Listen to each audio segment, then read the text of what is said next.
Hello friends, welcome back to my channel Ava lifestyle. ಎಲ್ಲರೂ ಹೇಗಿದ್ದೀರಾ? ಎಲ್ಲರೂ ಚೆನ್ನಾಗಿದ್ದೀರಾ ಅಂತ ಭಾವಿಸ್ತಾ ಬನ್ನಿ ಇವತ್ತಿನ ವಿಡಿಯೋ ಸ್ಟಾರ್ಟ್ ಮಾಡೋಣ. ಹಾಗೆ ಯಾರು ಇನ್ನೂ ಸಬ್ಸ್ಕ್ರೈಬ್ ಮಾಡ್ಕೊಳ್ದೆ ನೋಡ್ತಿದ್ದೀರಾ ದಯವಿಟ್ಟು ಸಬ್ಸ್ಕ್ರೈಬ್ ಮಾಡ್ಕೊಳ್ಳಿ. ನೋಡಿ, ಮೊದಲಿಗೆ ನಮಗೆ ಏಲಕ್ಕಿ ಪುಡಿ ಬೇಕು. ಹಾಗೂ ಯಾವ ಗ್ಲಾಸಲ್ಲಿ ಅಕ್ಕಿ ತಗೋತೀವೋ ಅದೇ ಗ್ಲಾಸಲ್ಲಿ ಅರ್ಧ ಗ್ಲಾಸು ಸಕ್ಕರೆ, ಹಾಗೂ ಸ್ವಲ್ಪ ಕಾಯಿ ತುರಿ ಅಥವಾ ಕೊಬ್ಬರಿ, 3 ಟೇಬಲ್ ಸ್ಪೂನ್ ಅಷ್ಟು ತುಪ್ಪ, ಗೋಡಂಬಿ, ದ್ರಾಕ್ಷಿ. ಬನ್ನಿ ಇವಾಗ ಹೇಗೆ ಮಾಡೋದು ಅಂತ ನೋಡೋಣ. ಮೊದಲಿಗೆ ಒಂದು ಕುಕ್ಕರಲ್ಲಿ ನಾವೇನು ಗ್ಲಾಸಲ್ಲಿ ಸಕ್ಕರೆ ತೋರಿಸಿದ್ದೆ ಅದೇ ಗ್ಲಾಸಲ್ಲಿ 1 ಗ್ಲಾಸ್ ಬಾಸ್ಮತಿ ರೈಸ್ ತಗೊಂಡಿದ್ದೀವಿ ಇಲ್ಲಿ. ಈಗ ರೈಸ್ನ ಚೆನ್ನಾಗಿ ತೊಳೆದು ಅದೇ ಗ್ಲಾಸಲ್ಲಿ 2 ಗ್ಲಾಸು ನೀರನ್ನ ಸೇರಿಸ್ಕೋಬೇಕು. ತುಂಬ ಈಸಿ ರೆಸಿಪಿ ಫ್ರೆಂಡ್ಸ್.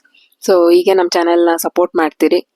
ಈಗ 2 ಗ್ಲಾಸ್ ನೀರು ಸೇರಿಸ್ಕೊಂಡಿದ್ದಾದ್ಮೇಲೆ ಅನ್ನಕ್ಕೆ ಆಗೋದಕ್ಕೆ ನಾವು ಇಡೋಣ.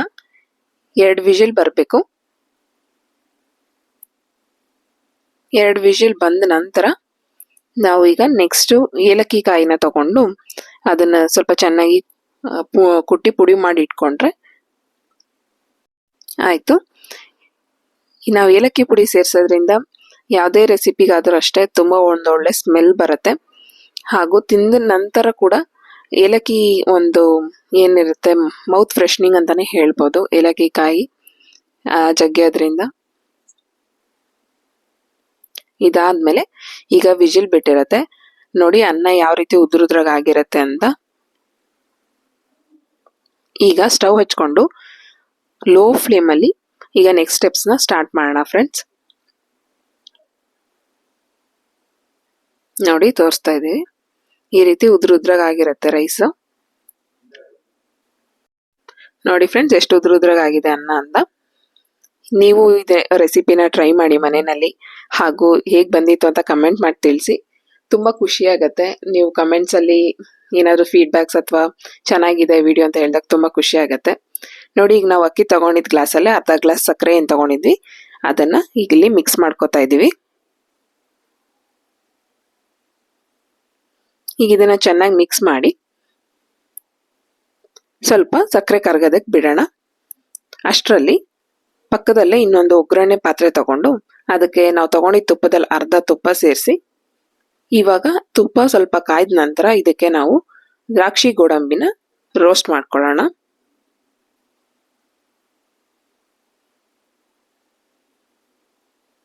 ಸ್ವಲ್ಪ ಕೆಂಪಗಾಗೋಷ್ಟು ರೋಸ್ಟ್ ಮಾಡ್ಕೊಂಡ್ರೆ ಸಾಕು ಫ್ರೆಂಡ್ಸ್. ನೋಡಿ, ಈ ರೀತಿ ಆಗತ್ತೆ. ಇಷ್ಟು ಕೆಂಪಗಾದ್ರೆ ಸಾಕು. ಸ್ಟವ್ ಆಫ್ ಮಾಡಿ ಈಗ ಇದನ್ನ ಅನ್ನಕ್ಕೆ ಸೇರಿಸ್ಕೊಳ್ಳೋಣ.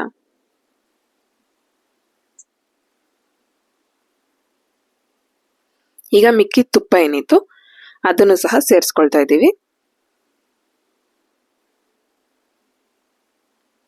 ಅದಾದ ನಂತರ ನಾವು ತೆಗೆದಿಟ್ಕೊಂಡಿದ್ದೆ ಎಲ್ಲ ಐಟಮ್ಸು ಒಂದೊಂದೇ ಆ್ಯಡ್ ಮಾಡೋಣ. ಕೊಬ್ಬರಿ ಈಗ ಅಥವಾ ಕಾಯಿ ತುರಿ ಇದ್ರೆ ಕಾಯಿ ತುರಿನೂ ಆ್ಯಡ್ ಮಾಡ್ಬೋದು.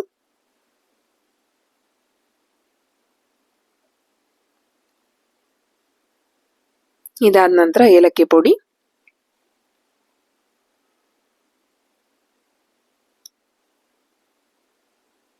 ಈ ಎಲ್ಲ ಸೇರಿಸಿದ್ಮೇಲೆ ನೀವು ಫುಡ್ ಕಲರ್ ಸೇರಿಸ್ಕೋಬೇಕು ಅಂತ ಯಾರಾದರೂ ಇಷ್ಟಪಡೋರು ಸ್ವಲ್ಪ ಹಾಲಲ್ಲಿ ಸೇರಿಸಿ ಮಿಕ್ಸ್ ಮಾಡ್ಕೋಬಹುದು.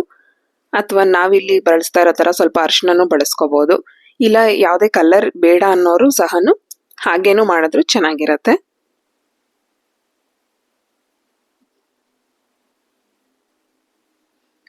ಈಗ ಎಲ್ಲ ಚೆನ್ನಾಗಿ ಮಿಕ್ಸ್ ಮಾಡಿ